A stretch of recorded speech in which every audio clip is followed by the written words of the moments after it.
अस्सलाम वालेकुम नाज़रीन, मैं हूं मंसूर अली खान। प्रोग्राम में आपको खुश आमदीद कहेंगे। नाज़रीन, आज इस्लामाबाद के अंदर 3 बड़ी खबरें डेवलप हुई हैं। जी हाँ, 3। 2 के बारे में मैं प्रोग्राम के आगाज़ में बात करूंगा, जो तीसरी है वो प्रोग्राम के दौरान जो है मैं शेयर करूंगा, स्टार्ट में आपको नहीं बताऊंगा। जो 2 खबरें डेवलप हुई हैं, एक तो इस्लामाबाद में मिनरल्स इन्वेस्टमेंट फोरम का इजलास हुआ, जिसमें वज़ीर आज़म, आर्मी चीफ, वफाकी वुज़रा वो वहाँ पर मौजूद थे और 3 सूबों के वुज़रा आला जो है उन्होंने भी वहाँ पर शिरकत की। अली अमीन गंडापुर साहब इस तकरीब में मौजूद नहीं थे। पूरी दुनिया से वफूद जो है यहाँ पे आए हुए थे, इन्वेस्टर्स यहाँ पे आए हुए थे और पाकिस्तान के हवाले से, मिनरल्स के हवाले से क्या डेवलपमेंट्स हो सकती हैं, इस शोबे में कितनी तरक्की की जा सकती है, इसको किस तरह एक्सप्लोर किया जा सकता है, इस हवाले से मुख्तलिफ प्रेजेंटेशन जो हैं इस तकरीब में पेश की गई हैं। दूसरी जानिब पाकिस्तान तहरीक इंसाफ के हवाले से आज अडयाला जेल के बाहर जो है बहुत गहमा गहमी रही, बल्कि परेशानी रही, अगर मेरे ख्याल में लफ्ज़ परेशानी इस्तेमाल करना चाहिए, क्योंकि अलीमा खान साहिबा, इमरान खान साहब की जो बहन है, वो इमरान खान साहब से मिलना चाहती थी और उनका ये गिला है कि 20 मार्च से लेकर अब तक मेरी मुलाकात नहीं करवाई जा रही। हर एक को मिलने की इजाज़त मिल रही है, वो लोग जिनको हम नहीं भी परमिट करते उन्हें भी मिलने की इजाज़त मिल रही है, लेकिन फैमिली मेम्बर्स को मिलने की इजाज़त नहीं मिल रही।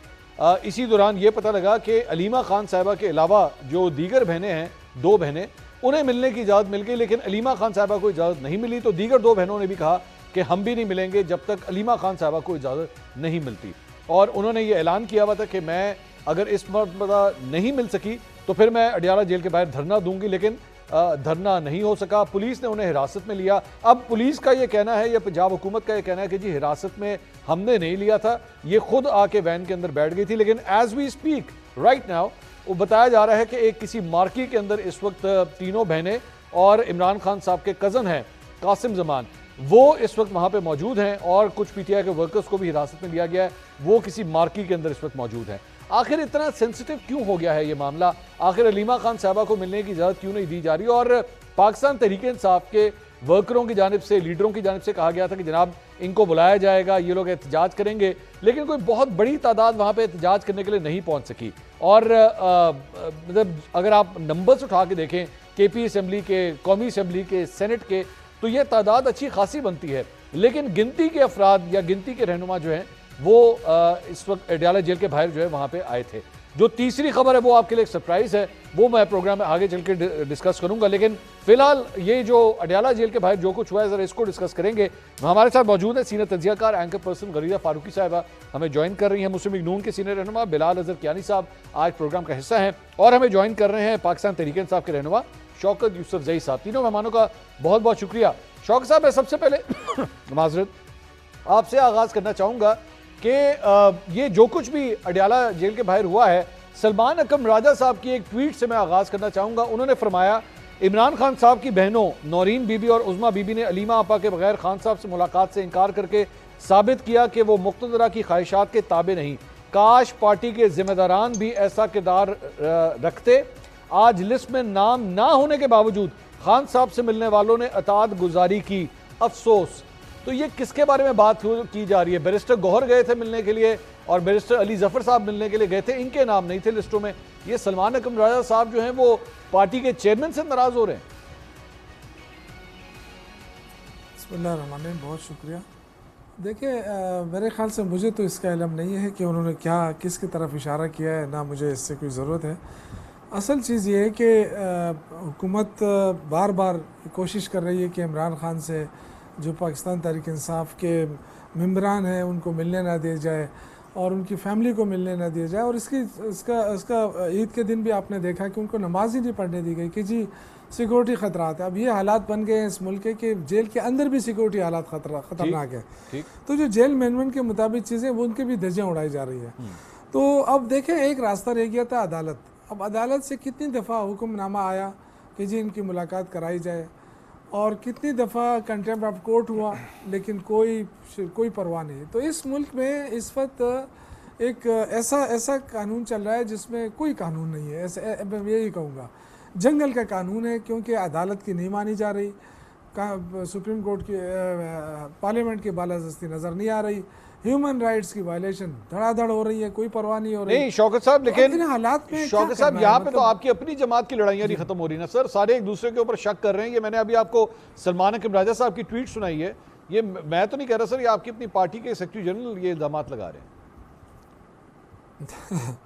देखिए, मुझे तो नहीं पता है कि उन्होंने किस तरफ इशारा किया, ना इसकी ज़रूरत है। देखिए, पार्टी में अगर 20 धड़े भी बन जाए ना, मैं मंसूर अली खान साहब आप बेहतर समझते हैं पीटीआई को, 20 धड़े भी बन जाए ना तो तब भी पीटीआई को कोई फर्क नहीं पड़ेगा। इसलिए अच्छा। वोट इमरान खान का है, लोग इमरान खान के साथ खड़े हैं, वर्कर इमरान खान के साथ खड़े हैं। और मुझे बार बार मुझे ये कहना पड़ रहा है कि आप बहुत बड़ी पार्टी को इसलिए दीवार से ना लगाए कि इनके लीडर्स लड़ रहे हैं। अच्छा। ये लीडरशिप, इससे कोई फर्क नहीं पड़ता, ये लड़े आपस में, जो भी करे करे। ठीक। लेकिन असल चीज़ ये है कि जो आवाम है ना, वो 8 फरवरी को ही पता चल गया किसके साथ खड़ी है। ठीक। तो ये कोई भी रिस्क ना ले। अगर ये आवाम बगैर लीडरों के निकले तो ये बहुत ही मुश्किल हो जाएगा इसका संभालना। मैं यही कहना चाहता हूँ, लोगों के अंदर लावा पकड़ा है।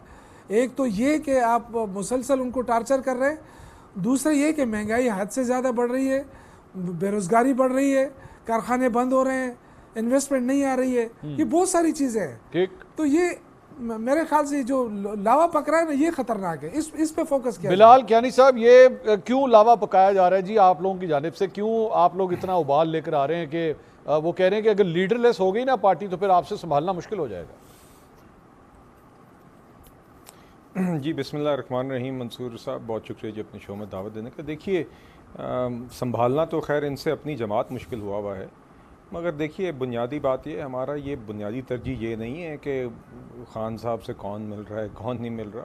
हमारी बुनियादी तरजीह तो वो काम है जिसका नताइज हम आपको दिखा रहे हैं, चाहे वो पिछले हफ्ते बिजली के बिलों में, बिजली की कीमतों में आवाम के लिए खातिर ख्वाह कमी हो, चाहे वो मईशत को संभालना हो, चाहे वो आज मिनरल्स इन्वेस्टमेंट फोरम हो, जिसमें आपने आज देखा कि ना सिर्फ MOUs हुए बल्कि एक बाकायदा आवाम को बताया गया कि किस तरह 2028 से रेकोडेक की बाकायदा प्रोडक्शन शुरू हो जाएगी और उससे किस तरीके से कंस्ट्रक्शन के दौरान 7,500 बलूचिस्तान के हमारे बहनों भाइयों के लिए नौकरियां होंगी, और फिर जो आगे माइनिंग का अमल होगा वो लॉन्ग टर्म 4,000 नौकरियाँ उसके अलावा होंगी। ठीक। तो हमारा तो फोकस इन चीज़ों पर है।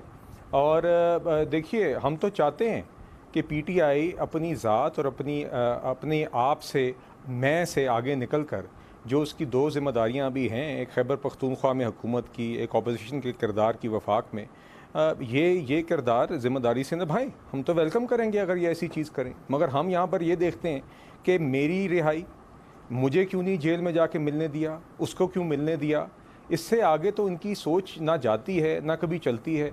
अली अमीन गंडापुर साहब CM होने के बावजूद जब आप बयान देते हैं तो वो कहते हैं जी कि इमरान खान ने मुझे कहा था हमने फलाने को इसलिए MPA का टिकट नहीं दिया।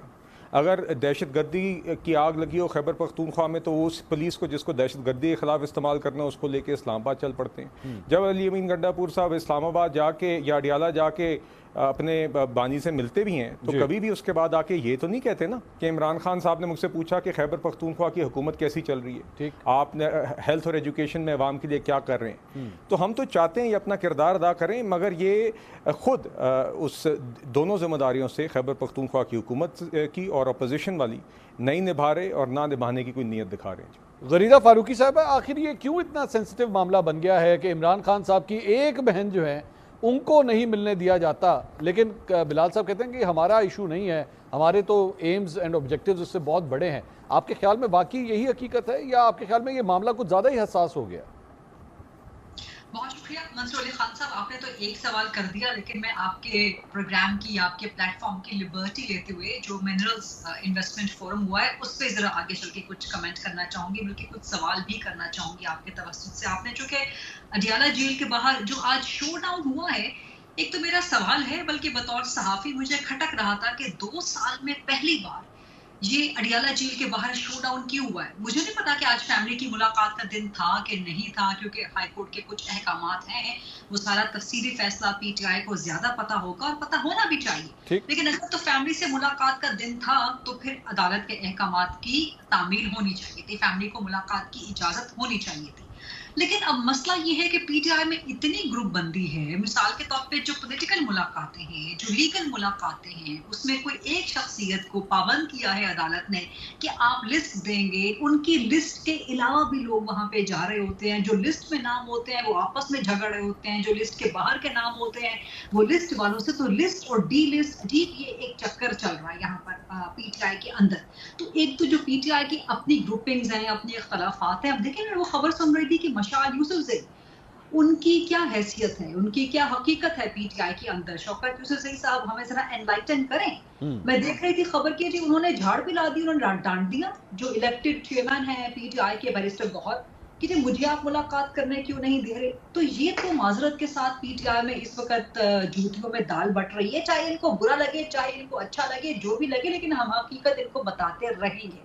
हैविंग सेड दैट, मैंने पहले भी कहा on the cost of reputation कि अगर फैमिली की मुलाकात का दिन था तो अदालत के अहकामात की तामील होनी चाहिए थी। लेकिन एक और चीज थी कि अलीमा खान और बाकी इनकी जो खानम है बहनें, वो तो मुलाकात के लिए मुस्तकिल आ रही हैं।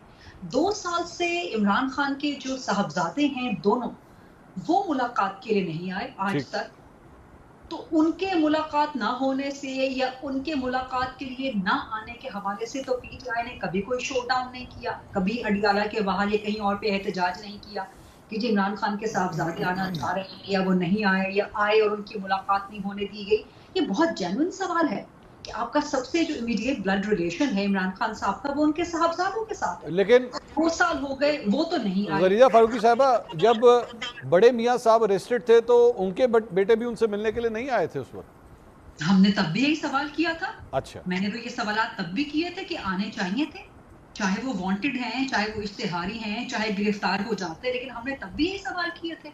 उस वक्त हम सवाल करते थे तो उस वक्त किसी और को बुरे लगते थे, आज भी हम सवाल करते हैं किसी और को बुरे लगते हैं। लेकिन जिस जेल में नवाज शरीफ या मरियम नवाज शरीफ जो है वो कैद थी, उसके बाहर इस तरह से कभी मुस्लिम लीग नून ने शो डाउन नहीं किया ना। ये तो आज एक पॉलिटिकल शो डाउन करने की कोशिश की और उसको कैपिटलाइज करने की, उसको कैटापुल्ट करने की कोशिश की पॉलिटिकली, जो मैं समझती हूँ किसी हद तक कामयाब हुई। वहां पे आपको काफी फेमिलियर फेसेस नजर आए, अगरचे बैरिस्टर गौहर नजर नहीं आए आपको उस प्रोटेस्ट में, सलमान अकरम राजा नजर नहीं आए, शिबली फराज नजर नहीं आए, या दीगर जो इनके ड्राइंग रूम के लीडर्स हैं वो नजर नहीं आए। लेकिन बाकी फेमिलियर फेसेस आपको बड़े बड़े एमएनएस एमपीएस, मिसाल के तौर पे अभी इस वक्त तक जो खबर आ रही है कि ऑपोजिशन लीडर अरेस्ट हो गए हैं पंजाब के, नहीं होने चाहिए अगर वो सिर्फ मुलाकात के लिए गए हैं। साहिबदा हामिद रजा के बारे में खबर आई, आलिया हमजा के बारे में खबर आई, तो ये अरेस्ट नहीं होने चाहिए। ठीक है, आप अदालत के अहकामात की तामील करवाएं, मुलाकातों से फर्क क्या पड़ता है हुकूमत को, चाहे वफाकी हो चाहे पंजाब की।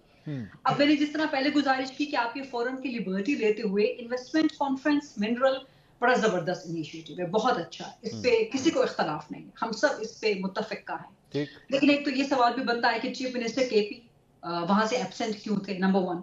नंबर 2 ये कि जिन इलाकों से आप ये मादनियात निकाल रहे हैं, जो पसमानदा इलाके हैं, बलोचिस्तान है, खैबर पख्तूनख्वा है, आजाद कश्मीर है, गिलगित बल्तिस्तान है, जो इकोनॉमिकली अंडर डेवलप्ड एरियाज हैं, वहां के लोगों का पहला राइट है इन मादनियात पे, उन्हें क्या फायदा पहुंच रहा है, ठीक बलोचिस्तान के अवाम को खास तौर पे क्या फायदा पहुंचेगा, इसको करते हैं। तो ये बड़ा एक अहम सवाल है, इसे डिस्कस करते हैं। आपने शौकत यूसुफजई साहब के लिए मेरे ख्याल में बहुत से सवालात रखे हैं, जरा एक एक करके। शौकत यूसुफजई साहब, सबसे पहले तो इस सवाल का जवाब दे दीजिए कि आखिर आपके ये बड़े बड़े खिलाड़ी किधर थे? बैरिस्टर गौहर नजर नहीं आए, सलमान अकरम राजा साहब नजर नहीं आए, मुलाकात करने के लिए तो बैरिस्टर गौहर आ गए थे, लेकिन अलीमा बीबी के साथ वो नजर नहीं आए। मुझे आपका एक बयान माजी का याद आ रहा है, आपने फरमाया था कि जनाब आपके कुछ ऐसे पार्लियामेंटेरियंस भी हैं जो एफिडेविट साइन करके आए हुए हैं, ये इनमें से चंद ऐसे तो नहीं है जो वाकई एफिडेविट साइन करके आए हुए हैं? देखिए, मेरे ख्याल से ये पीटीआई के लिए तो बहुत ही खुशाइन बात है कि टॉक शो के अंदर पीटीआई ही डिस्कशन का महवर रहती है और इससे अंदाज़ा होता है कि इसकी पॉपुलैरिटी कितनी है और आवाम यही सुनना चाहती है, ठीक, चाहे कोई मुखालफत में बोले या हिमायत में बोले, लेकिन ये बात दुरुस्त है कि इस पीटीआई के बगैर कोई टॉक शो मुकम्मल नहीं होती है। ठीक, अब देखें कोई आए ना आए, इस मैंने पहले ही आपसे कहा कि चाहे इख्तिलाफ है बिल्कुल है, इसमें कोई शक नहीं है, लेकिन ये पार्टी के अंदरूनी मामलात हैं, हर पार्टी के अंदर होते हैं, कोई जिक्र करता है कोई नहीं करता है, लेकिन होते हैं इख्तिलाफात। जहाँ तक देखें मिनरल का ताल्लुक है, बड़ा बहस होती है कि जी मिनरल इन्वेस्टमेंट हो रही है। देखिए सबसे प्रायोरिटी क्या होती है, सबसे प्रायोरिटी होती है अमन। इस वक्त जो मिनरल की बात हो रही है वो दो सूबों के लिए हो रही है, खैबर पख्तूनख्वा और बलूचिस्तान, क्योंकि दोनों में ज़्यादा ज़खायर यहाँ पे है और यहाँ पे दोनों जो है ना अमन अमान की सूरत आपके सामने है। तो हुकूमत की पहली अवलीन तरजीह क्या है? सिर्फ इन्वेस्टमेंट करा के लोगों को दिखा के कि जी हम बहुत बड़ी इन्वेस्टमेंट लेकर आए हैं। इन्वेस्टमेंट तो वैसे भी आ जाएगी, आपकी तो रही से इन्वेस्टर भाग रहे हैं।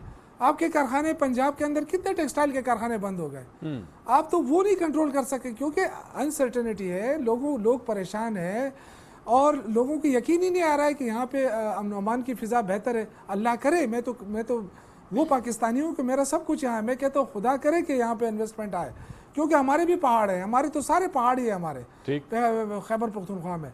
यहाँ तो मिनरल ही मिनरल है, यहाँ तो लोग मज़े करेंगे अगर यहाँ पे सही लोग इन्वेस्टर आ गए। लेकिन क्या है यहाँ पे, सिर्फ ये तो नहीं है कि हम इन्वेस्टमेंट कॉन्फ्रेंस करके हम परसों की बात मैं आपको बताऊँ, जो खैबर पख्तूनख्वा गवर्नमेंट अली अमीन गंडापुर ने जो अमेंडमेंट लेकर आया है वो इतनी सख्त अमेंडमेंट है मिनरल्स के हवाले से कि ये जो चोरियाँ हो रही थी, गैर कानूनी माइनिंग हो रही थी, ये सब कुछ ख़त्म।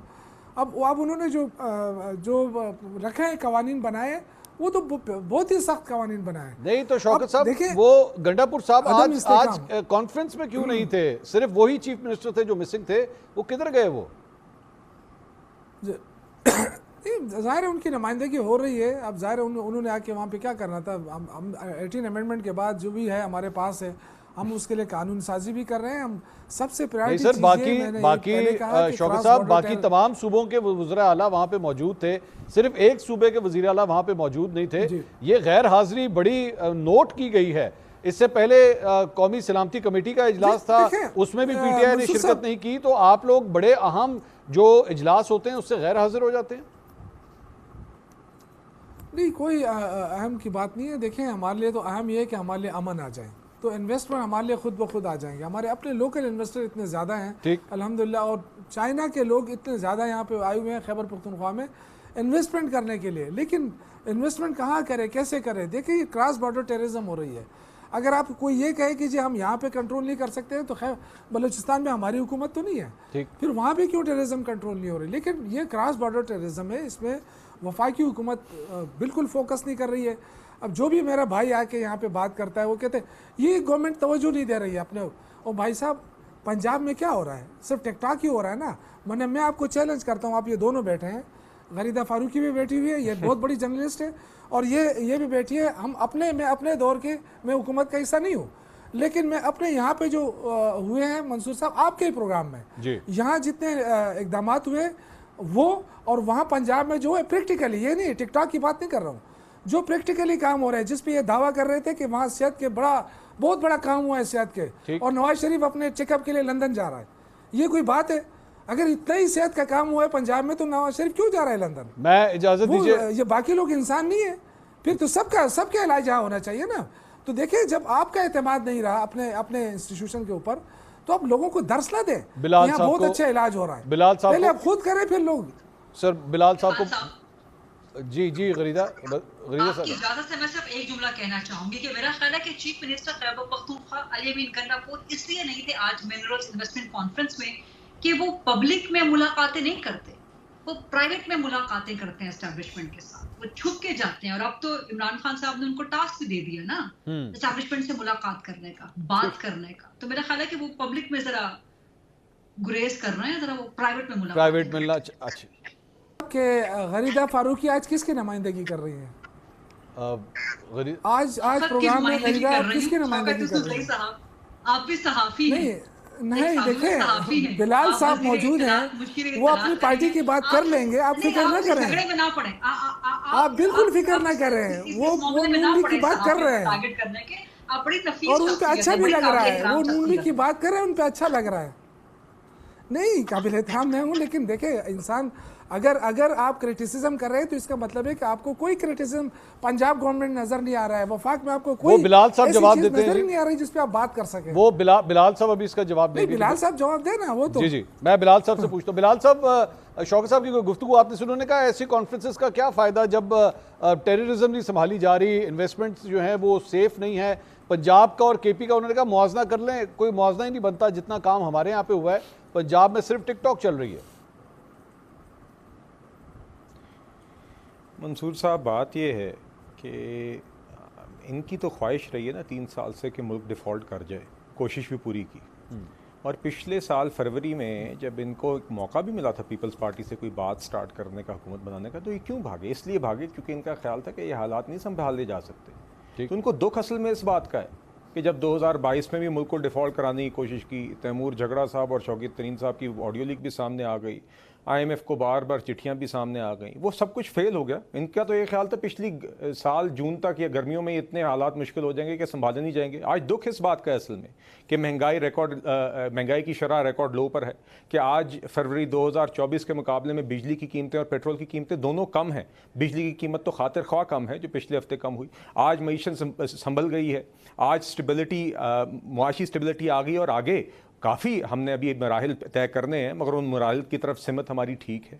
इनको असल में दुख सारा इस बात का है। आज ये इन्वेस्टमेंट हो रही है तो इनको सेलिब्रेट, इनको कोई अच्छी खबर पाकिस्तान के मुतालिक अच्छी लगती ही नहीं।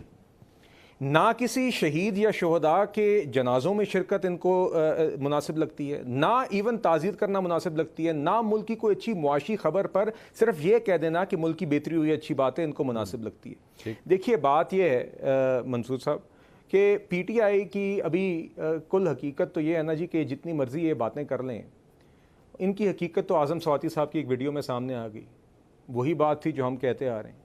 ये जो बात अभी हो रही थी वो बात बिल्कुल सही है। गंडापुर साहब दिन में कुछ और हैं और शाम में वो कुछ और हैं। और दूसरा ये है कि आज़म स्वाति साहब की उस वीडियो का खुलासा क्या है कि खान साहब ने इनको कहा कि यार जाएं किसी तरह दरवाज़ा कोई खुलवाएं और मेरा कोई काम करवाएं, मेरा कोई NRO हो जाए, और दरवाज़ा खुला नहीं। ये कुल खुलासा आज़म स्वाति साहब की वीडियो का।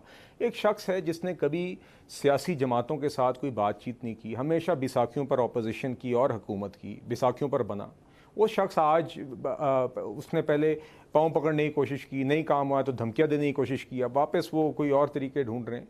तो देखिए बहरहाल मैं इस चीज़ में हम तो यही कहते हैं कि आप अपना आएँ और अपना किरदार अदा करें। और जहाँ तक बात है पंजाब और खैबर पख्तूनख्वा की, माजरत के साथ ये मेरे हाथ जुड़े में, ये ज़्यादती आप अपनी क्रेडिबिलिटी के साथ इतनी ना करें कि मतलब कि अगर आपका ख्याल है कि शहबाज शरीफ और उस्मान बुज़दार के दौर का कोई मुवाजना हो सकता है, या आज या खैबर पख्तूनख्वा के पिछले 10-15 साल का पंजाब के साथ कोई मुवाजना हो सकता है, हम तो कहते हैं आप आके मुवाजना करें, आप दावा ही कर दें। मैं आपको आज बताता हूँ इस हुकूमत के अंदर CM मरियम नवाज शरीफ साहिबा हैं, मैं आपको बताता हूँ, मैं आपको अपने हल्के में दिखा सकता हूँ कि किस तरह शहरों के अंदर सर वो दावा कर चुके हैं, जेलम जैसे शहरों के अंदर उन्होंने सारे शौकत साहब ने दावा कर दिया सर। उन्होंने कहा है कि मैं आपके साथ इस पे नशिस्त रखने के लिए तैयार हूँ।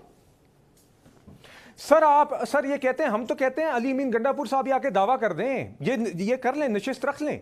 मैं इनको अपने हल्के में इन्होंने बात की ना, मैं तो अभी बता सकता हूँ ना, मैं आपसे ये नहीं कह रहा कल करते हैं, मैं आपको अभी बता रहा हूँ। आप जिला जेलम में आए हमारे पास, सर वो हर जिले के अंदर आपने उसी मेयार की वेस्ट मैनेजमेंट। सर मुझे 2-3 मिसालें देनी दीजिए ताकि मैं जी go ahead please, go ahead. जी सर, एक आज आप आए सुथरा पंजाब के तहत मेयारी वेस्ट मैनेजमेंट का निज़ाम हर ज़िले के हेडक्वार्टर के अंदर अब आ गया है, और देहातों और शहरों दोनों के अंदर सुथरा पंजाब के तहत सफाई का अमल जारी है और शहरों की शक्ल बदल गई है। ठीक, इसके अलावा आपके सिर्फ अस्पताल नहीं, बेसिक हेल्थ यूनिट और रूरल हेल्थ सेंटर्स की रिवैम्पिंग अपग्रेडेशन हुई है, और जहाँ पे डॉक्टर्स की किल्लत थी वो पूरी की जा रही है।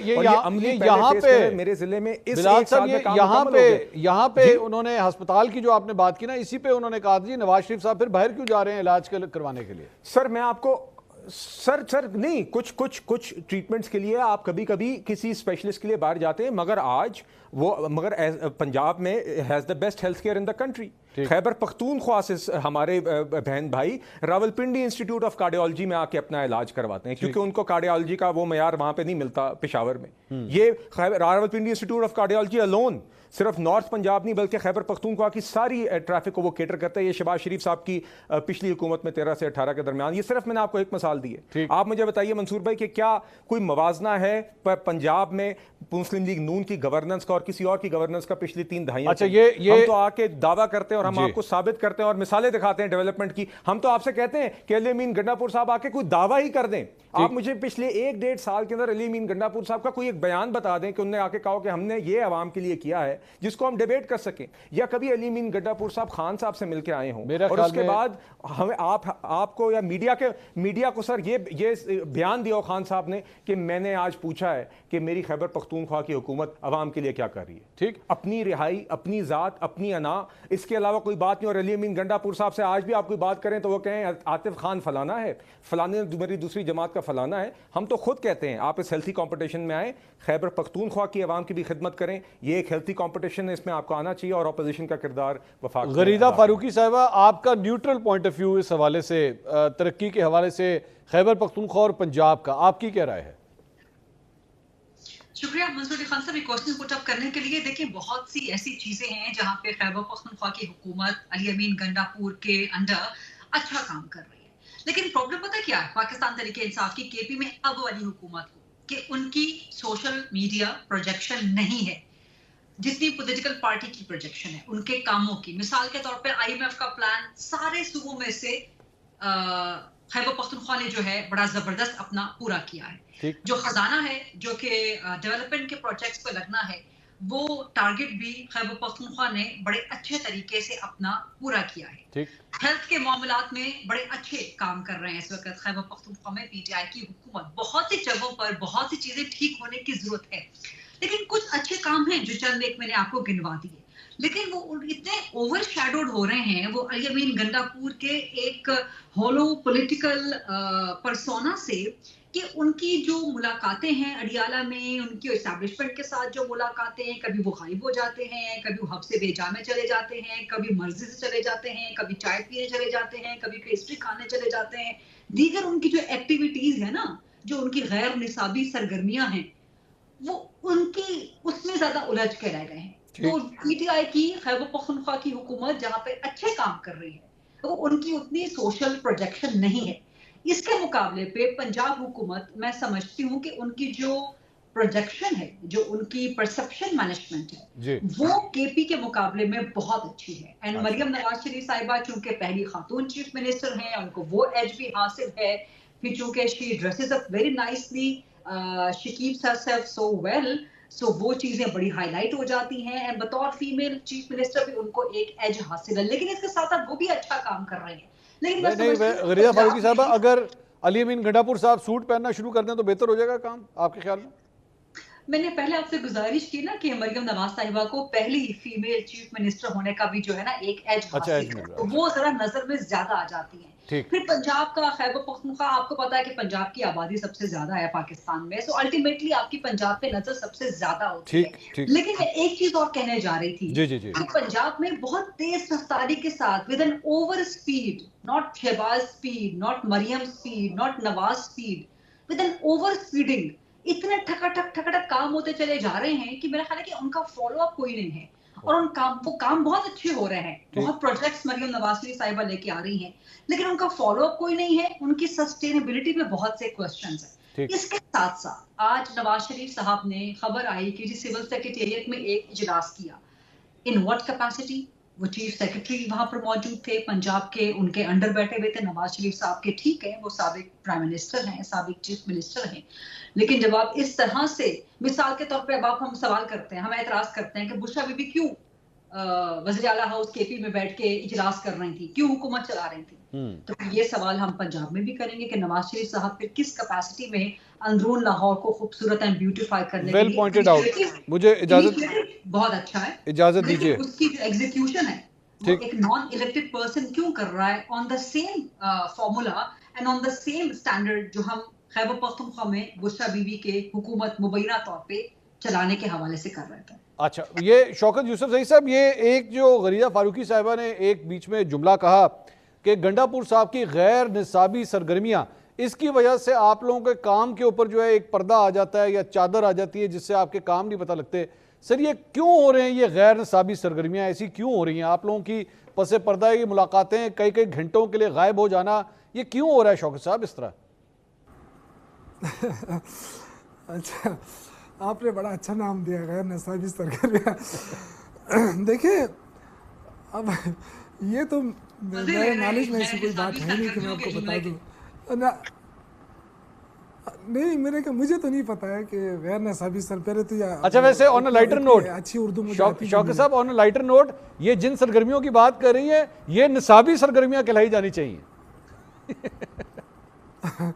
नहीं, मैंने कहा मुझे इतनी अच्छी उर्दू आती नहीं है ना, अच्छा। मुझे इसका सही तर्जुमा मैं नहीं कर पा रहा हूँ कि, लेकिन ये कि देखे ये बात तो है, मेरे भाई ने बात है कि देखे ये तो टॉक शो में क्या आप अपनी हुकूमत की कारकर्दगी बताएंगे, वो क्या बताएंगे, लोगों का परसेप्शन होता है, और परसेप्शन देखे सूबे में है कि काम हो रहा है, लेकिन अब अटक से पार लोगों को अंदाज़ा नहीं हो रहा है। मंसूरी साहब, आप आए थे एक दफ़ा, आपको याद है, आप सारी दुनिया कह रही थी कि BRT नहीं बन रही जी, लेकिन आप आए, मैंने आपको एक सिरे से लेके दूसरे, ठीक है उसमें खामियां भी होंगी वो, लेकिन BRT बन चुकी थी। आज देखें 2022 में कराची के अंदर BRT शुरू हुई है, आपने कभी उस पर प्रोग्राम किया है? किसी ने आज तक उसको छेड़ा था, नाम तक नहीं लिया। मैं कराची जाने लगा हूं सर, परेशान नहीं है सर, मैं दो हफ्ते में शौकत साहब मैं कराची जाने लगा हूं, और मैं आपको साथ ले जाए। और नहीं, मैं आपको एक बात कहने लगा हूं, मैं आपको एक बात कहने लगा हूं ऑन एयर, बराए मेहरबानी हमें पेशावर भी बुलाइए, और अगर आपके कोई प्रोजेक्ट्स हैं तो हम उन्हें भी कवर करना चाहेंगे।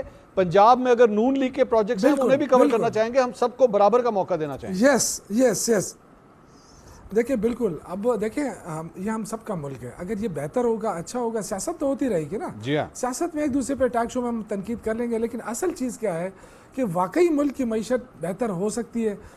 आज अगर हम दावा कर रहे हैं ना, तो सिर्फ इस बुनियाद के ऊपर कि जी कर्जे ले रहे हैं हम। देखिए, आपको पता है कि 27,000 का कर्जा सिर्फ 2 सालों में लिया गया। अब ये कहेंगे जी आपने भी लिया है, लेकिन मईशत तो बेहतर तो नहीं हुई ना, आपकी एक्सपोर्ट तो कम हो रही है, आपका कपास इस दफ़ा 34% कम हुआ है, आपका तिजारती खसारा बढ़ता जा रहा है, और आपकी एक्सपोर्ट ख़त्म हुई, क्योंकि आपकी सबसे बड़ी एक्सपोर्ट थी इसकी टेक्सटाइल की, उसमें तो तकरीबन कोई 150 ज़्यादा तो मिलें बंद हो गई। तो ये सारी चीज़ें ऐसी है कि हम दावा करें बिल्कुल कि जी हमारे, आज मेरे भाई ने फिर कहा कि हमारा बेसिक हेल्थ यूनिट बहुत अच्छे हो, मैं हेल्थ मिनिस्टर रहा हूँ, मुझे पता है। मैं ये कह रहा हूँ कि जो बड़े हॉस्पिटल हैं, बड़े बड़े दावे करते हैं कि ये ऐसा हॉस्पिटल है, ये ऐसा, फिर ये ताने नहीं देना चाहिए कि हमारे लोग। शौकत साहब एक बात बताइए, शौकत साहब एक बात बताइए, अभी थोड़ी देर पहले बिलाल साहब ने ना एक दावा किया, इन्होंने कहा कि खैबर पख्तूनख्वा से बहुत से लोग जो हैं वो रावलपिंडी आते हैं इलाज कराने के लिए। आप एक काम कीजिए, आप बिलाल साहब को पेशावर के किसी हॉस्पिटल का नाम बताइए जहां से पंजाब से लोग उठ के जाते हैं पेशावर में इलाज कराने के लिए, उसका नाम बताइए। देखिए मैं यही अर्ज कर रहा था ना कि अगर हम ये ताने देना शुरू करें तो सर बताएं ना, होगी। शौकत भाई बताइए, इससे बिलाल साहब खामोश हो जाएंगे। नहीं, मेरा काम है नहीं। देखिए, अगर सर आप हेल्थ मिनिस्टर रहे हैं, देखिए प्राइवेट शौकत भाई आप हेल्थ मिनिस्टर रहे हैं। बात सुने सर, देखिए मंसूर साहब, मैंने कभी इस चीज़ को देखा नहीं है कि कौन कहाँ से आता है, कहाँ से नहीं आता। ये बड़ी अजीब सी बात है कि अगर मैं जाके अपना इलाज इस्लामाबाद में करूँ तो मुझे ताना दिया जाएगा कि मैं ताना नहीं दे रहे सर, नहीं ताना नहीं दे रहे सर, ताना नहीं दे रहे, ताना है, नहीं ताना नहीं है शौकत साहब, ताना नहीं, ये फखर की बात है। ये देखिए डॉक्टर्स, ये फखर की बात होगी सर, फखर की बात नहीं है। नहीं, ये फखर से उन्होंने नहीं कहा है, ये उन्होंने ताना दिया है। देखें, डॉक्टर कहीं भी अच्छा हो सकता है। इस वक्त जो सबसे बेहतरीन यूरोलॉजिस्ट है शिफा में, वो 4 सदे का है। हाँ, अच्छी बात है। नहीं, ये डॉक्टर के पीछे नहीं, तो वो 4 सदे का यूरोलॉजिस्ट, सर वो 4 सदे का यूरोलॉजिस्ट उधर क्यों काम कर रहा है, पेशावर में क्यों नहीं कर रहा है? अयाज साहब में नाम भी ले लो। नहीं, मैं आराज करूँ सर, जो इस वक्त सबसे बेहतरीन जो गुर्दों का डॉक्टर है बच्चों का, वो गिलगित बल्तिस्तान का है। हाँ, ठीक वो इस्लामाबाद है। देखिए, ये जो इस तरह ताने नहीं देना चाहिए, लेकिन मैं ये कर रहा हूँ कि हमारा अभी जो सरकारी जो हमारा हार्ट का जो हॉस्पिटल बना है, वो मैं कह रहा हूँ कि स्टेट ऑफ द आर्ट है। अच्छा, हाँ, ये हुई ना बात। लोग आ रहे हैं, अब आना शुरू हो गए, और बेहतरीन अस्पताल बना है। अच्छा, और आप जाके क्या नाम है उसका? पेशावर आएंगे, मैं शौकत साहब, उसका क्या नाम है उसका हॉस्पिटल? ये पेशावर कार्डियोलॉजी इंस्टीट्यूट है, PIC उसको कहते हैं। अच्छा, बेहतरीन। मैं कह रहा हूँ कि आप ये अंदाजा नहीं कर सकेंगे कि ये पाकिस्तान में, लेकिन देखें, ये चीजें तो होती रहती है ना, ये चीजें तो होती रहती है। ये तो वक्त के साथ सर देखे नून लीग वाले ना, शौकत साहब, अब लोग मजे शौकत साहब, नहीं नून लीग वाले सर, ये लाहौर के अंदर एक है PKLI, ठीक है, Punjab kidney and liver institute, इसके ऊपर वो बड़ा फख्र करते हैं कि हमने, और वाकई बड़ा ज़बरदस्त बना हुआ है, मैंने खुद विजिट किया है और कोविड के दौरान तो इसने बड़ा ज़बरदस्त काम किया। मैं बिल्कुल मान लेता, मैं बिल्कुल मान लेता अगर जो पंजाब में 8 मरतबा चीफ मिनिस्टर रहा हो, 3 मरतबा पाकिस्तान का प्राइम मिनिस्टर रहा हो और उसका ताल्लुक लाहौर से हो और वो अपना इलाज लाहौर में करा लेता तो मैं बिल्कुल फख्र कर लेता। अच्छा चले, मैं आपकी सारी बातें भी मान लेता। गरीदा फारूकी साहब जल्दी से कमेंट। वो इलाज यहाँ नहीं करता है। अच्छा गरीदा फारूकी साहब जी जल्दी से कमेंट। जी मैं आपकी इजाजत से मैं एक फेस सेविंग दे देती हूँ शौकत यूसुफ ज़ई साहब को। जो लेडी रीडिंग अस्पताल है वहाँ पर पंजाब भर से आते हैं मरीज इलाज करवाने के लिए। तो खैबर पख्तूनख्वा में ये नाम ले सकते थे लेडी रीडिंग हॉस्पिटल का, खासतौर पर जनूबी पंजाब से डेरा गाजी खान से और जो सदर्न पंजाब की बेल्ट है वहाँ से काफी लोग जाते हैं LRH में इलाज करवाने के लिए। हैविंग सेड दैट, जो बिलाल साहब ने बात की वो बिल्कुल दुरुस्त कह रहे हैं। वो एक मवाजने के तौर पे बात कर रहे हैं कि आप हेल्थ सेक्टर में कितनी जबरदस्त रिफॉर्म्स ला रहे हैं, लेकिन शौकत साहब की बात भी दुरुस्त है कि कोई इलाका, कोई जगह किसी एक सूबे की मिल्कियत नहीं है, पाकिस्तान सबका है। मिसाल के तौर पर सिंध में NICVD बड़ा जबरदस्त काम कर रहा है, वहां से पंजाब से भी लोग जाते हैं, वहां पर KP से भी लोग जाते हैं, बाकी इलाकों से भी, लेकिन फिर भी कम से कम LRH का नाम ले लेते शौकत यूसुफ ज़ई साहब। ठीक है। अब बिलाल साहब ये इस सारी चीज के बाद सर ये जो कुछ भी हो रहा है, आखिर हम लोग ये आपस के मामलात को हल क्यों नहीं कर पाते? मुझे अच्छा लगता, मैं यकीन करें मुझे आज अच्छा लगता कि गंडापुर साहब आप लोगों ने बुलाया था उनको, अगर वो खड़े होते तो बड़ा अच्छा लगता कि सारे चीफ मिनिस्टर इकट्ठे वहां पे खड़े हुए।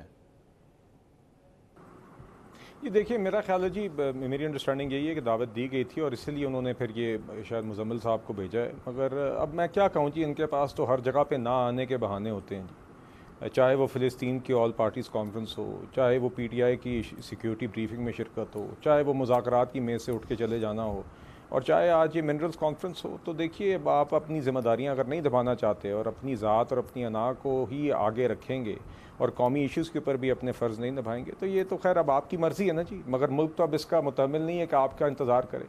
और देखिए बात ये कि ये अब बाकी सारी जमातों में एक संजीदगी है दीगर इश्यूज़ पे, ये एक जमात एक साइड पर है, तो इसलिए इसको हरगिज़ भी हमें ये तनाज़ुर नहीं देना चाहिए कि बहुत ज़्यादा कोई मामलात अल्हम्दुलिल्लाह आगे बेहतरी की तरफ चल रहे हैं। हाँ, दहशत गर्दी के ख़िलाफ़ एक जंग है, उसमें बिल्कुल अगर ये अपना किरदार अदा करें तो शायद और बेहतर तरीके से जंग लड़ी जा सकती है, मगर बदकिस्मती से ये नहीं कर रहे तो बाकी कौम ने तो ये जंग लड़नी है ना जी।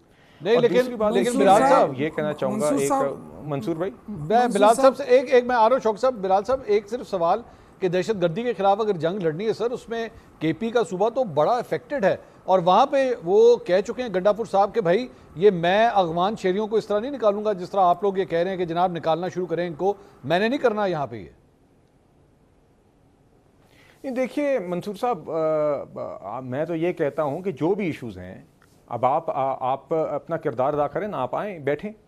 देखिए अगर आपकी जमात ने उसी सिक्योरिटी ब्रीफिंग में क्यों नहीं आए? उमर अयूब साहब की मैं आवाज़ सुन के थक गया था जी, घंटे डेढ़ घंटे की ये तकारीर करते थे कौमी असम्बली में कि इस फोरम पर, इस पार्लियामान में इधर आके जवाब दिए जाए और हमें ये बताया जाए, हमें वो बताया जाए। जब वक्त आया एक इन कैमरा ब्रीफिंग का जिसमें आर्मी चीफ भी मौजूद हैं, प्राइम मिनिस्टर ऑफ पाकिस्तान मौजूद हैं और पाकिस्तान के सिक्योरिटी मामलात के ऊपर एक तवील तरीन गुफ्तगू का एक मौका मिला जहां पे आप अपना मौक़िफ़ भी पेश कर सकते थे, बातचीत हो सकती थी, वहां से आप भाग गए, आप अपनी जिम्मेदारी से भागे। तो इसका मतलब क्या हुआ? इसका मतलब यही हुआ कि आप तो आके खोखले नारे मारते थे, आपका मकसद तो वो था ही नहीं। दूसरी बात ये, मैं जरा दो बातें मुख्तसरन करना चाहूँगा। एक ये कि जो मैं एक बहुत मुख्तसरन जी, देखिए मैं बिल्कुल ये कहता हूँ, मैं तो ये रावलपिंडी इंस्टीट्यूट ऑफ कार्डियोलॉजी की जो मैंने मिसाल दी, हमें तो खुशी है इस बात की कि खैबर पख्तूनख्वा के हमारे बहन भाई उससे मुस्तफ़ीद होते हैं। मैंने आपको सिर्फ ये मिसाल दी कि हमने चाहे बड़े अस्पताल हों, चाहे छोटी सतह पर basic health unit, rural health centre हों, हमने इस मैार के बनाए हैं कि पूरे पाकिस्तान से शहरी वहाँ पर आकर मुस्तफ़ीद होते हैं, उधर इलाज करवाते हैं और हमें इस बात की खुशी है। और हमें इतनी ही खुशी होगी अगर दूसरे सूबों के अंदर भी इस तरह की क्वालिटीज़ होंगी या फैसिलिटीज़ होंगी जहाँ पे दो और सूबों से लोग जा सकें। आखिर में जी दो फैक्ट करेक्शंस में करना चाहूंगा मंसूर भाई। एक, एक्सपोर्ट्स इन्होंने कहा कि कम हुई हैं, बड़ी ही हैं, ये फैक्चुअल बात है, आप स्टेट बैंक का डेटा निकाल लें। करंट अकाउंट इन्होंने कहा जी खसारा बढ़ गया, खसारा पिछले साल था, इस साल एक्चुअली अभी सरप्लस चल रहा है। तो ये दोनों मैं इकोनॉमिक फैक्ट्स की मैं correction. Okay, let me take a break, मुझे एक ब्रेक लेनी है। ब्रेक के बाद नाज़रीन वो जो एक सरप्राइज मैंने रखा हुआ था कि एक तीसरा टॉपिक है जो कि सरप्राइज है, उसके बारे में बात करेंगे अपने मेहमानों से। एक ब्रेक के बाद हमारे साथ रहिए।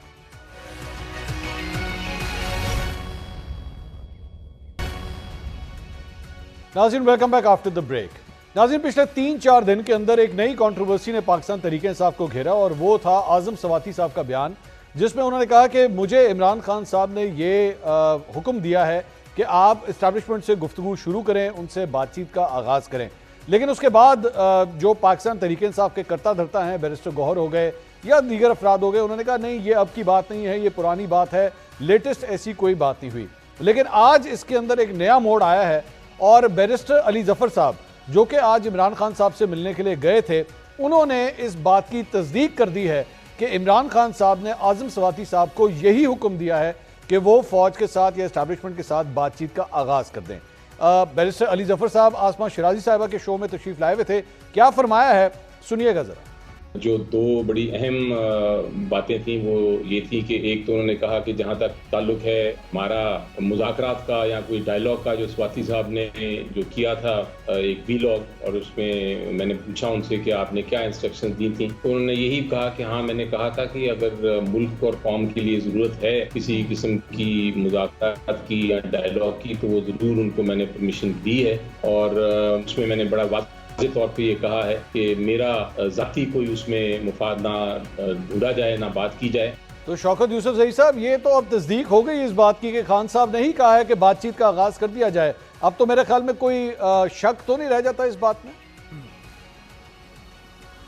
नहीं, आपने सुना है कि उन्होंने कहा कि मुल्क के मफाद में अगर कोई ज़रूरत है तो बिल्कुल करें, और इस्टेब्लिशमेंट से मुज़ाकरात की तो कब हमने इनकार कब किया है? अच्छा, हम तो शुरू दिन से इसके हम कहते रहे कि जी बाकी इस हुकूमत से बात करके हमें क्या मिलेगा। इनकार कौन तो करता है सर? इनके पास तो अपना इख्तियार नहीं है। इनकार कौन करता रहा है फिर? कोई भी इनकार नहीं कर रहा है। कौन कर रहा है? एस्टैब्लिशमेंट भी इनकार नहीं करती। किसी ने इनकार नहीं किया। एस्टैब्लिशमेंट भी इनकार नहीं करती आपसे बात करने। नहीं भाई, मैं एस्टेब्लिशमेंट की बात नहीं कर रहा हूँ। मैंने कहा कि एस्टेब्लिशमेंट के साथ जहाँ तक मुज़ाकरात की बात है तो हमारी तरफ से बिल्कुल हमने इनकार नहीं किया है। नहीं, अब वो करे या ना करे, वो तो उनकी मर्जी है ना। मैंने सुन लिया शौकत साहब। मैं पूछ रहा हूँ दूसरी साइड क्या जवाब देती है जब आप कहते हैं कि जी हमने मुज़ाकरात करने हैं, दूसरी साइड फिर जवाब क्या देती है आगे से? देखिए, दूसरी साइड से जवाब मस्बत होता तो बिल्कुल आज मुज़ाकरात भी हो जाते। तो यानी नहीं है मस्बत? अब मैं तो कोई चीज़ें छुपा नहीं, कहाँ है? आप देख रहे हैं ना। अच्छा। देखिए, मुल्क किस मुश्किल में है। इस मुल्क को मुश्किल से निकालने के लिए इमरान खान ने बात की ना। अगर वो एनआरओ चाहता तो 600 दिन। अच्छा, मैं सिर्फ आसान लफ्जों में शौकत साहब, आसान लफ्जों में आप लोग बातचीत करना चाहते हैं मुल्क को कौम की खातिर या जिस भी पॉइंट ऑफ व्यू से, लेकिन दूसरी साइड बात करने में इंटरेस्टेड नहीं है। ये मैं सही इसमें से समरी निकाली मैंने? देखिए इंटरेस्टेड है या नहीं है उसका मैं नहीं कह सकता, लेकिन अभी तक उनकी तरफ से इस तरह कोई मस्बत जवाब नहीं आया। हाँ, अच्छा, गैर रस्मी तौर पे या इस तरह जिस तरह अली अमीन गंडापुर साहब ने भी कहा था, उनसे बातचीत, इस हवाले से मैं नहीं कह सकता कि उसमें क्या पॉजिटिव चीज़ें आई थी। लेकिन ये मैं क्लियर कट कह रहा हूँ कि हमने इस्टेब्लिशमेंट से मुज़ाकरात के लिए कभी इनकार नहीं किया। अच्छा, और उसकी वजह नहीं सर, वो इसलिए मैं कह रहा हूँ शौकत साहब, वो मैं इसलिए पूछ रहा हूँ कि सर आपसे जुड़े हुए चंद यूट्यूबर जो हैं वो ये इंप्रेशन देते हैं कि इस्टेब्लिशमेंट जैसे आपके पीछे पीछे भाग रही है कि खुदा के लिए हमसे बात कर लो, और खान साहब कहते हैं कि नहीं, मैं डट के खड़ा हूं, मैंने कोई बात नहीं। देखें वो एक अलग तरीका होता है, वो सामने नहीं आते हैं, उसका एक और तरीका होता है। हाँ। और वो शायद हुकूमत भी हो सकती है, हुकूमत के जरिए भी हो सकता है, लेकिन इस हुकूमत के साथ बैठने का कोई फायदा भी नहीं है। न फायदा लग रहा है मुझे, न मैं समझता हूँ कि इनके साथ बैठना चाहिए, क्योंकि इनको फायदा इसमें है कि हम और एस्टेब्लिशमेंट लड़ते रहें। हाँ। ताकि उनको हुकूमत करने का मौका। सर मुझे लगता है इनको भी इस चीज से कोई मतलब शौकत साहब, मुझे लगता है इनको भी इस चीज का है, ठीक हो मुल्क चले। ये शौकत साहब मुझे लगता है ये भी यही चाहते हैं कि आपकी और एस्टेब्लिशमेंट की लड़ाई रहे, और आपके साथ जुड़े जो यूट्यूबर्स हैं ना वो भी यही चाहते हैं कि आपकी और एस्टेब्लिशमेंट की लड़ाई रहे। ये दो पार्टियां हैं, ये दोनों मिले में आपस में, ये यूट्यूबर और हुकूमत वाले मिले में। भाई जो लोग जो देखें वो यूट्यूबर जो सिर्फ पैसे कमाने के लिए जो चीज़ें चला रहे हैं ना, मैं उसका मुखालिफ हूँ। मैं कभी भी उनका हिमायत में नहीं हूँ। मैं वो चाहता हूँ जो मुल्क के लिए काम करे और जो इमरान खान को फ़ायदा पहुँचाए जी। ये कोई मकसद नहीं है कि मैं वहाँ बैठकर जो है ना वो चलाऊँ और इधर जो है ना ऐसी की तैसी हो जाए। ये बिल्कुल ग़रीदा फारूकी साहबा, हम खुद लड़ाई ग़रीदा फारूकी साहबा, इनकी बड़ी नीयत साफ है पाकिस्तान तहरीक इंसाफ की। वो कहते हैं कि जी हम तो तैयार हैं, हमसे नहीं बात करते, वो बात नहीं करते, तो बात कर लेनी चाहिए ताकि चीज़ें रिजॉल्व हो जाए किसी तरह। एक तो मंसूर अली खान साहब, ये जो पाकिस्तान का मफाद और कौमी मफाद की टर्म है ना, ये जो इस्तिलाह है, ये इतना क्लीशे है, ये ऐसा प्लेटिट्यूड है, इतना ओवरली यूज्ड एंड माजरत के साथ अब्यूज्ड ये एक टर्म है कि इस पे अब एतबार आता ही नहीं है। अच्छा, व्हाट इज पाकिस्तान का मफाद, व्हाट इज कौमी मफाद? इमरान खान की रिहाई, जनरल पाशा से लेके एंड नाउ जनरल फैज तक ये पाकिस्तान का कौमी मफाद रहा है, पाकिस्तान तहरीके इंसाफ का। तो माजरत के साथ इसको छोड़ दीजिए। आप और मैं बतौर सहाफी, सियासतदान भी, खैर सियासतदानों की अपनी अपनी सियासी लिमिटेशंस होती हैं, इफ नॉट मजबूरियां, लेकिन हम सब जानते हैं कि एस्टैब्लिशमेंट के साथ आप क्यों बात करना चाहते हैं, कोई भी पॉलिटिकल पार्टी क्यों एंगेज करके रखना चाहती है। बिकॉज आपको पता है कि आपने अवाम की ताकत से आना नहीं है, या आप अवाम की ताकत से आ नहीं सकते, तो आप एस्टैब्लिशमेंट के कंधों पे, एस्टैब्लिशमेंट की ताकत पे सवार होकर आप आना चाहते हैं। हुकूमत का तो चलिए समझ में आता है, चाहे वो इमरान खान हुकूमत में थे, चाहे अभी मुस्लिम लीग नून हुकूमत में है, चाहे पीपल्स पार्टी कभी हुकूमत में थी, कि हुकूमत का एक वर्किंग रिलेशनशिप होता है एस्टैब्लिशमेंट के साथ। अपोजिशन का क्या ताल्लुक है, पीटीआई का क्या ताल्लुक है, आपकी सिविल सुप्रीमेसी की जो आपके मुताबिक जद्दोजहद है वो कहाँ पे गई, और अब क्यों टास्क दिए जा रहे हैं? ये टास्क का मतलब क्या होता है? नहीं गरीदा फारूकी साहबा, ये इस तरह तो फिर नून लीग भी जब ऑपोजिशन में थी वो भी तो एस्टैब्लिशमेंट से एंगेज करती थी ना। तो मैंने आपसे सारी पॉलिटिकल पार्टीज की बात की ना, मैंने किसी एक को सिंगल आउट तो नहीं किया। ठीक, मैंने सबकी बात की। अच्छा। कि किसी भी पॉलिटिकल पार्टी का, चाहे वो ऑपोजिशन में हो, अच्छा, मैं इसमें छोटी सी बात करना है एस्टैब्लिशमेंट के साथ बातचीत करने का। ठीक, आपने पाकिस्तान के मफाद में, चलिए आप जी पाकिस्तान के मफाद में क्या बात करनी है? शौकत साहब से मेरा सवाल है, एस्टैब्लिशमेंट से क्या करनी है? आपका तो मोटो ही, आपका पॉलिटिकल मोटो ही, आपका तो जिद्दोजहद का जो एक स्लोगन है वो यही है कि सिविल सुप्रीमेसी। मैं बताता हूँ ना, सुन ले, मैं बता दूं। मैं जरा बिलाल साहब के पास 1 मिनट सर हुआ, उसके बाद आपकी शौकत साहब बारी आ जाएगी। मफाद बता दूं। अच्छा, मैं जरा बिलाल साहब से, बिलाल साहब आपको हुकूमत के होते हुए कोई इतराज तो नहीं ना? वो कहते हैं जनाब हुकूमत चाहती है हमारी लड़ाई रहे, आपको कोई इतराज तो नहीं है अगर एस्टैब्लिशमेंट और पीटीआई के दरमियान कोई आपस में बातचीत हो जाए?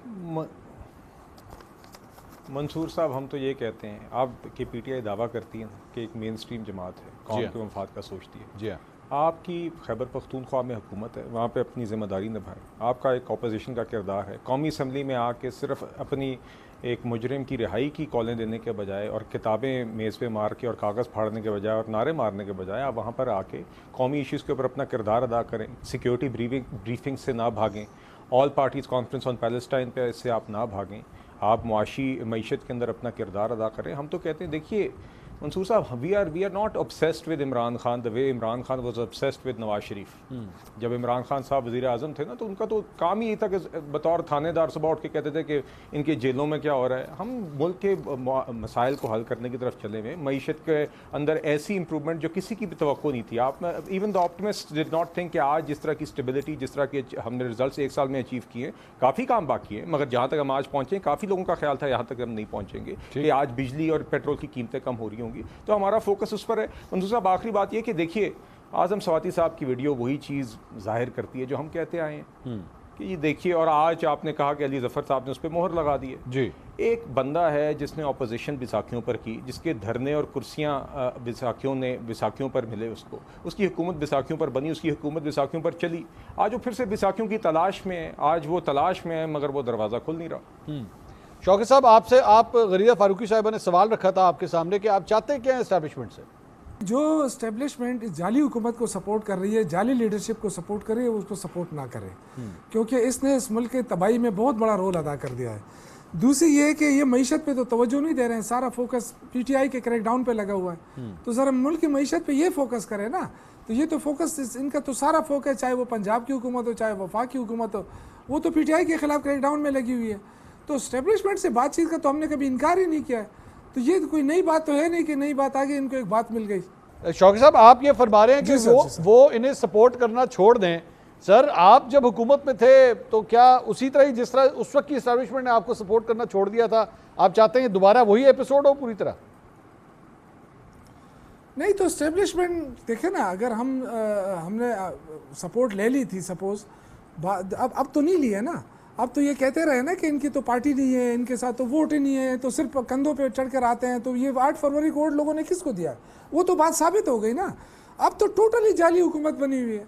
अब जाली हुकूमत को अगर एस्टेब्लिशमेंट सपोर्ट कर रही है हाँ। तो हम ये कह रहे हैं कि ना करें, इससे मुल्क भी तबाह हो रहा है, मईशत भी तबाह हो रही है, और इनका क्या फोकस है? नहीं तो ये हमें कहते हैं कि 2018 अपनी वाली हुकूमत शौकत पे साहब, फोकस करें। शौकत साहब 2018 वाली जेन्युइन थी कि वो भी जाली थी? बिल्कुल जेन्युइन थी, लेकिन ये कह रहे हैं कि जी जाली थी, एस्टेब्लिशमेंट साथ मिली हुई थी। अच्छा। ठीक है, अगर एस्टेब्लिशमेंट हमारे साथ मिली थी, लेकिन उसके बाद हम तो एस्टेब्लिशमेंट से अलग हो गए ना, हमने तो सीख लिया ना एक ही मरतबा, लेकिन ये तो हर मरतबा उसके कंधों पे चढ़कर आते हैं। और देखिए आप मईशत पे क्यों फोकस नहीं कर रहे? हाँ। आपका सारा फोकस पीटीआई पे क्रैकडाउन का है, चाहे वो सूबे में, चाहे वो वफाक में। आपकी कौन सी परफॉर्मेंस है?